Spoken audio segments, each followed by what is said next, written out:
राज्यस्तरीय जातीय उपभोक्ता दिवस 2024 उपभोक्ता सुरक्षा अभियान को फलप्रद करने पर सरकारी बेसरकारी स्वेच्छासेवी अनुष्ठान नागरिक समाज एवं सर्वोपरि गणमाध्यम सक्रिय सहयोग आवश्यकता रही।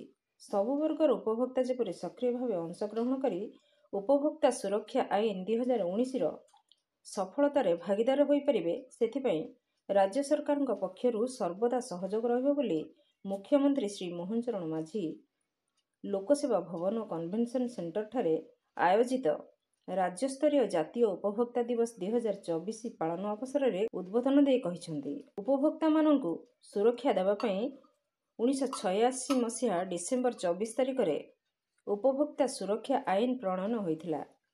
एही आईन रे व्यवसाय संस्था को उत्तरदायी करबा पई यथेष्ट प्रावधान नथिला। यशस्वी प्रधानमंत्री नरेंद्र मोदी एहाकु गुरुतर सह नेई संसद रे नुआ उपभोक्ता आईन 2019 पारित करथिले एवं 2020 जुलाई 20 रु एहा सारा देश रे कार्यकारी हेउछि।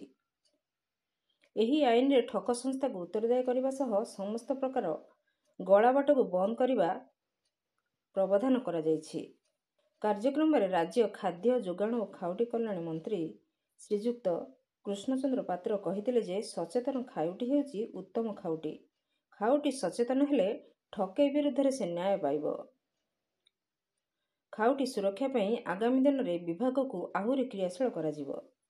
खाउटी विवाद समाधान आयोग सभापति श्री दिलीप महापात्र कहिथिले जे 2019 उपभोक्ता मानक सुविधा पई घरे बसी अभियोग दाखल करबा पई सुविधा करा जायछि।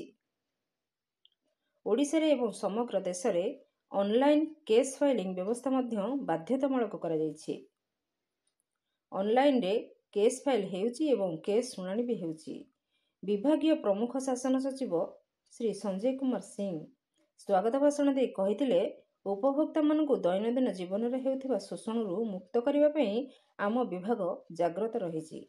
सचेतन और स्वाधीनचेता समाज गठन पई समस्ते सबु विषय जानिबा उचित बोली से कहिथिले। एही अवसर रे विद्यालय और महाविद्यालय स्तर रे खाउटी सुरक्षा संबंधी वक्तृता प्रतियोगिता रे कृति छात्र छात्री मानकु मुख्यमंत्री पुरस्कृत करथिले एवं खाद्य जोगाण और खाउटी कल्याण विभाग तरफ प्रकाशित एक न्यूज लेटर अतिथि माने उन्मोचन करथिले।